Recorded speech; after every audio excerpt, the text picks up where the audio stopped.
Going live. You're live. Okay. I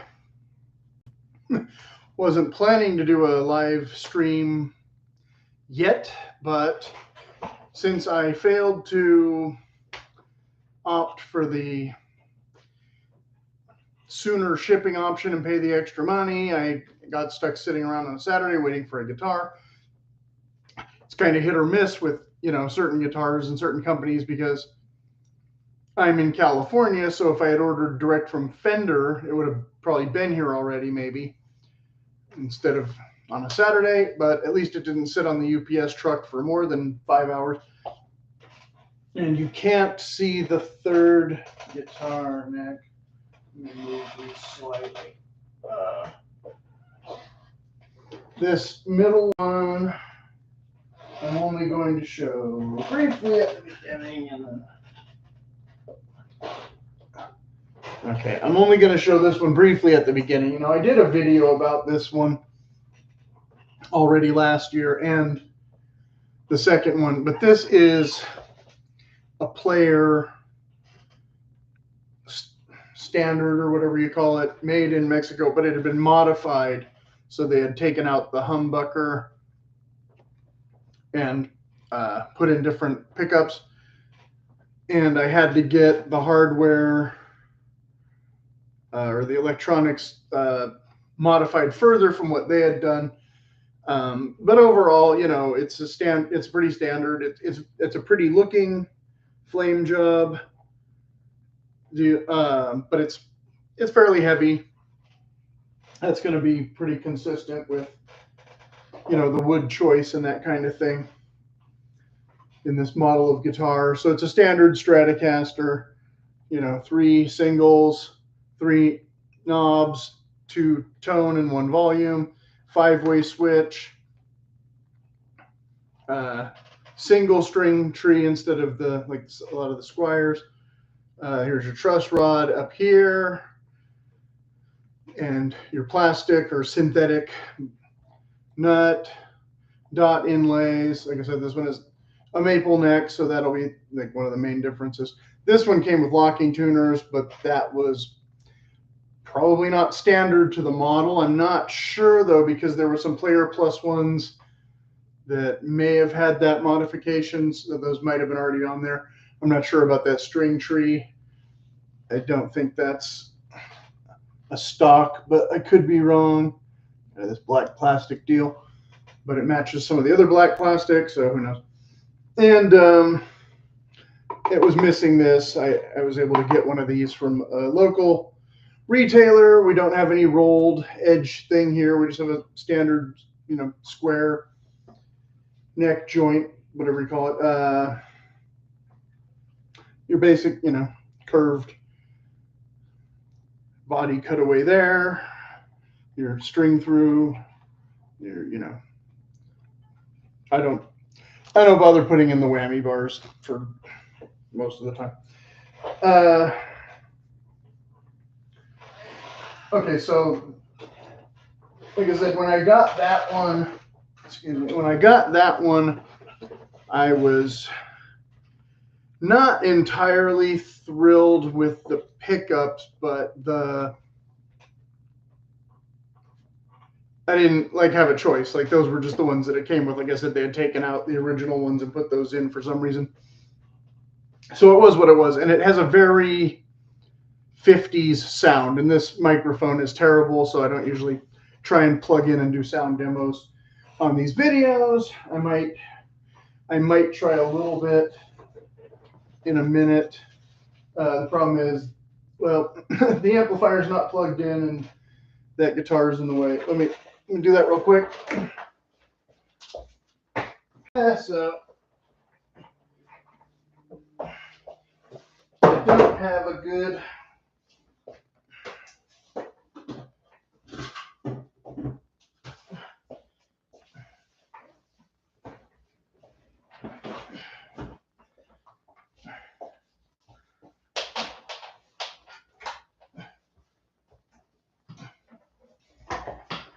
we'll see how it sounds. Now, when I first got it, the volume wouldn't even go down. It was just in one loud position. Okay, so if I put it at about 5, just playing some easy chords, right? And if I go to the jazzier position, that's what we get, right? Like I said, that was after I had them change it so that it was responsive volume. So then the following year, I got the Vintera one. Now I'll go over the differences. Slightly different in that we have one less fret here. You'll notice it when I show it again later. We have the same square there. We have slightly different. The light is just shining off the thing, but we have a white back here and a mint pick guard instead of tortoiseshell or white or whatever. We've got the different color on the plastic, so we've got the aged kind of thing going on. We've got the dark wood but streaky fret board. No skunk stripe this time. Vintage style tuning pegs, and you can see that the shape of these is slightly different than the kind of more rectangular ones. Pretty much also plastic air. About the same weight, maybe a little bit lighter, but basically the exact same thing. More dots, no inlays here. The truss rod though is under here instead of up here. As you can see, there's no truss rod there. The string tree is elevated instead of recessed, which is kind of opposite of what I would expect, because the 50s ones, this is way down here, but you can see there's no black plastic on this. Again, made in Mexico. So there you go.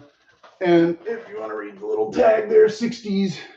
Now, as I explained when I did the video for this particular guitar, I had been playing the American Vintage Series 1 for about half an hour, but I didn't have that much that I could spend at the time with me, and they were closing in like 5 minutes, so I just kind of grabbed this one because it was the cheaper version of the same thing.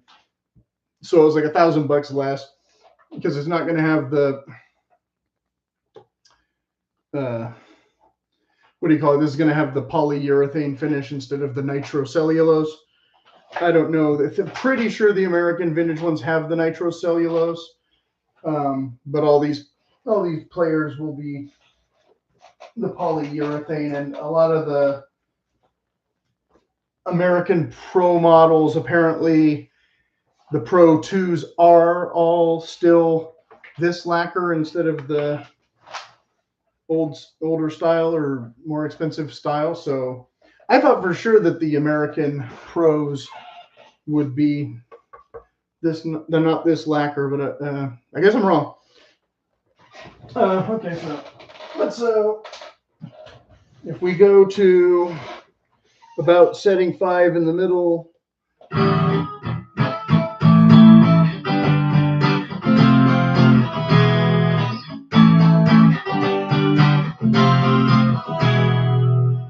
Okay, it sounds a little bit more like, is that kind of country, kind of surfy? I don't know.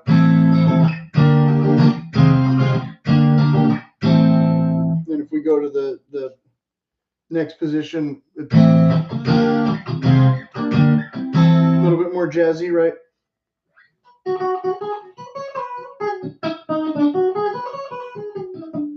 Now, I don't know if I'm just used to these pickups now,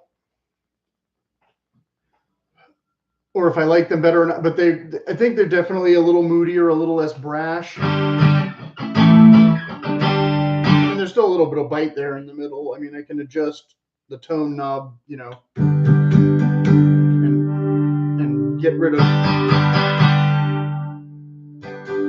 you know, so much of that too on, you know, any guitar. But oh, and then one of the goofy differences between that one and this one is that one I can use the knobs separately because they did a thing so it you can use the second tone knob in the middle position, whereas usually on a Strat it'll only affect the bottom two.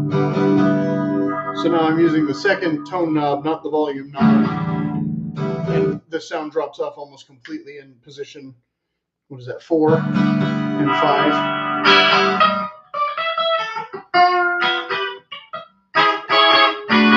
So you got to really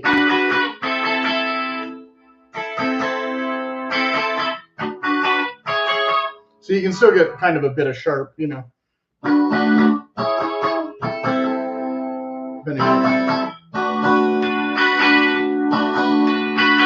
depending on what you do, right? And like I said, this microphone's terrible, so that might all just have dropped out my sound entirely, and now you can't even hear my voice. I don't know. You know, until this posts, I have no idea. If anybody even watches it, then maybe they can complain. Complain away in the comments. But anyway, so like I said, these were the default pickups that came with this particular model guitar, which again, I did a video all about it, but I didn't play any music with it on the video. So now this will not be an unboxing because it didn't even come with a bag. So all that came in the box was the whammy bar, a little wrench, that card that wants to fall on the floor. Excuse me. This is the worst video ever. Free online lessons. A little booklet and a sticker, though. I hadn't always gotten that with every purchase. Put that over there. So I'm reluctant to put in the whammy bar into the new guitar because I don't know if the trem is in the correct position and blah, blah, blah.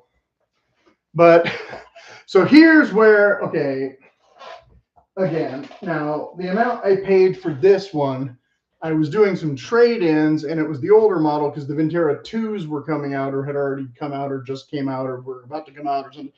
So I forced them to give me a slight discount on this one. But they also had like no returns, no exchanges, whereas Guitar Center, you've got, you know, almost like a month and a half or whatever. So it's kind of like you break it, you buy it, you know, you buy it, it's yours. And like I said, they were closing and I couldn't afford the other one anyway. So I was like, okay, fine. I grabbed it. And I think it plays okay. I mean, I've looked at the stickers on it and all that just because I'm weird and superstitious because, like I said, I can't take it back. But if I was going to, you know, resell it, obviously somebody would go, hey, this still has the tags on it. Is it new? Well, no, I've played it. So I don't know, you know, how much they would be worried about that kind of thing. Obviously, when it starts to get where it looks like it's been played, you have to take that stuff off. But leaving the cellophane on the pick guard keeps the pick guard nice and shiny for decades. You might, you know, if it doesn't all shrivel off and peel off on its own. I don't know if there's any adverse effects where it might leave a nasty stain or a film or anything, because I haven't had that problem. But this having the mint green pick guard, I'm not really that thrilled with that color anyway, so I might change that pick guard one of these days. Anyway, to a more tortoise shell kind of thing, or even just a different black. I don't know. Doesn't matter. But it's 60s, so I'm kind of like not really going to try and modify that guitar because it kind of is its own thing. You know, it's a Vintera, so it's meant to be a specific thing. You know, it's meant to sound 60s. It's meant to look 60s. That's why the truss rod is in the awkward position instead of the handy position. And that's, you know, why you have the less frets and the less dot and the, well, not less dot, but one less fret. But of course, the compromise being that they didn't have the rosewood fretboards on the Vintera 1s, whereas they brought back the rosewood fretboards for the Vintera 2s, but I don't know what they did with the other 60s Strat version, if they even issued a 60s Strat. I know they issued a 70s Jag, and I was kind of on the fence about that one. Anyway, so then I wasn't really on the market for guitars at all because I just got that other Telecaster, and I had already gotten that used Pro Series Strat with the hot rails that I already did a video about that one. But when I bought that Pro Strat, it was kind of the same thing as this red one, where I was kind of thinking of getting it as a vehicle for these other pickups that I wanted. Well, lo and behold, I liked the pickups in it, and like there was no reason to mess with it. It was a perfectly good guitar, and I debated if I should get rid of one of these two, except that, like I said, that one sounds kind of 50s, and this one sounds a little more 60s. So between the two of them, I'm kind of like, okay, I can sound more 50s if I want. I can sound more 60s if I want. And then I've got a modern one that just sounds like a Strat, right? So reasonably, and then I had already modded out my old Affinity standard one. I had put the Yosemite pickups in that one, and that one actually sounds great now, and I play it out on the porch, and I don't have to worry about slamming it against the bricks or whatever. And, you know, it's just fine for a porch guitar. And these are a little nicer than I like to take out on the porch, but I've taken the red one out on the porch a bit. And because, again, it's still a made in Mexico. If the body gets messed up, even though it's pretty, I could still take those pickups out and put them in nicer or lighter or any other guitar if I felt like it. Or sell it as is, whatever. But now they came out with the player, and like I said, this isn't much of an unboxing video because we don't have a gig bag. We don't have, I mean, we have this. We have this, right? Now this is what I like to call a gimmick. I knew this when I bought it because, again, the other things that I wanted were maybe a little more out of the price range. And we have a pretty big return window, so if I change my mind, we'll see how it goes. But basically what they've done here is they've taken the Vintera body. It's the exact same body. It's, you know, there's a couple little modern things on it that aren't on the 60s edition. Like you've got the extra fret. Here we've got, you know, white electronics and knobs instead of the cream color, but we have the exact same mint green pick guard that I can't stand, right? So this one cost less than that one at least, but it still cost more than a regular player because it's a special edition. So it did cost me more than the red one, even with the modifieds and the way, you know, arguably way better pickups that I just don't like that much.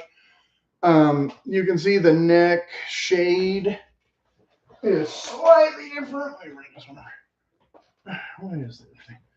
Okay, so this one's a little more brown and this one's a little more orange. And the glop on the back of the neck, I call it glop. You can call it lacquer, you can call it whatever. The finish is different. So we do have the skunk stripe. We do have a little more satin going on here, which I definitely prefer.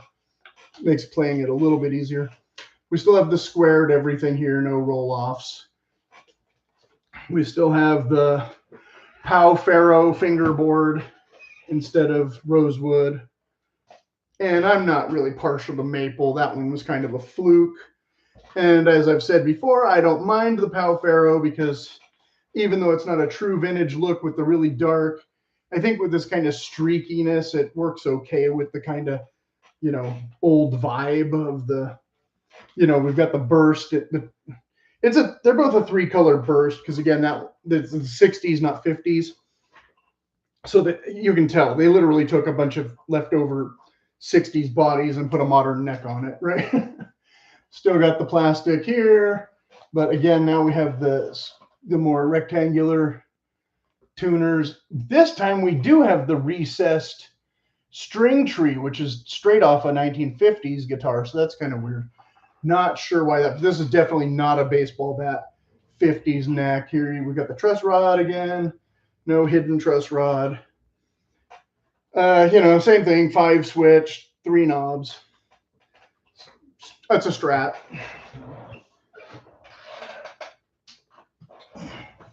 I did that backwards. Okay. Yikes. I meant to plug it in before I turned it on, but it doesn't matter. I'm not as worried about blowing up this amplifier as my good one. The Jazzmaster just overdrives. So if we go in the middle and we put everything, so we get a little bit louder, a little bit more brash, and a little bit.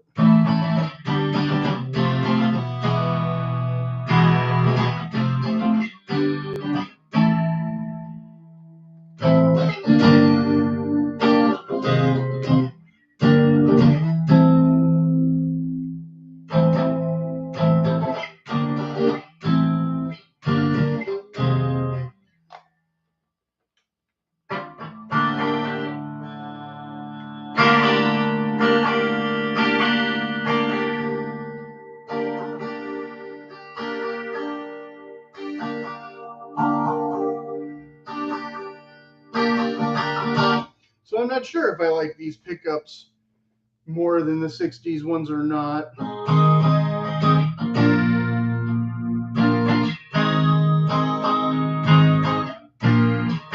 They're a little bit forceful. They're a little bit sharper. But you kind of have to do this sort of thing before you could buy, you know, a more custom thing, you know, and really know. I mean, now supposedly these are custom shop, which means, again, I could take these out and put them in a less heavy body and, you know, no mint green, right? Excuse me. The air conditioner is on, but when you're messing around with all this stuff. So I don't know. Like I said, the good news is it costs less. So if I really wanted the 60s pickups in here, I could take these out and put those in and have a second 60s guitar with a more playable neck. I probably wouldn't take them out of that one because, again, if I was going to do that, I'd probably just try and sell that one and see if I could get close to what I wanted for it. But again, then I would still have like 50s and 60s covered, right? And just one less guitar. But this one is not supposed to be 60s. I didn't buy it to be 60s.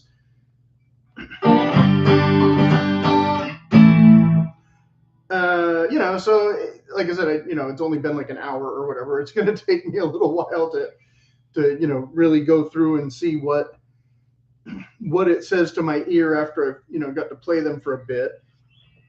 Oh, and I haven't noticed any issues with the fret ends, which is, you know, something that Squires, you're always going to have to get your fret ends done at least probably 80 or 90% of the time or something. These not as bad. I mean, these are new guitars. They haven't been sitting around the, you know, the warehouse too long. This is a, you know, like I said, this model, this body might be from 4 years ago or whatever when they made that one, but this model is new. You know, they just like released this to coincide with that other Player 2 series or whatever they are, the new upgradey ones. So everybody's been bombarding videos with their blue ones and their green ones and this and that. And so I've watched a few of those, but like I said, I literally was not going to buy any more Player Series guitars because, like I said, I already have 2, and I already have an Affinity that's good enough for what it is. But like I said, when I saw this one, it was like, well, it was an easy way to get the pickups for what seemed like a reasonable cost with a neck that I might like better, which, like I said already, I kind of do. I kind of prefer the modern neck to the 60s. I don't have, like I said, I don't really have a real problem with the 60s neck, but it's not going to be as fast if you're really looking for that. Again, to degrees, you know, how fast is a Strat neck compared to, you know, whatever shredder neck, or, you know, whoever makes that, Kramer or PRS or whoever. I don't know. So yeah, this is, I mean, yeah, this is kind of an unbiased, you know, like there's not a lot to say about it. It's a new guitar, so I haven't, you know, like I said, I haven't spent a lot of time with it to go, oh man, it really does this when you do this, and you know, don't get it because of this or get it because of this. You know, I can't really get into all that right now, but I would not, you know, again, it's kind of based on your price range and your personal preference, because you might want it to only look 60s, in which case you'll spend the extra money and get something like that. Or if you want something way more modern, you might not want to bother with this one at all, because like I said, it does look like a 60s guitar. They changed the neck. That's, you know, they put in slightly different pickups. That's it. It's still, this is still basically, you know, almost the same thing. And again, a bit heavier than you're going to get with an American most of the time ish, degrees again. So I don't know what else to say. This has been, you know, a decent length, and if there's any questions, you can always put them in the comments, and we'll see what we get. And if any of that sound came through and you could tell anything from that, please let me know.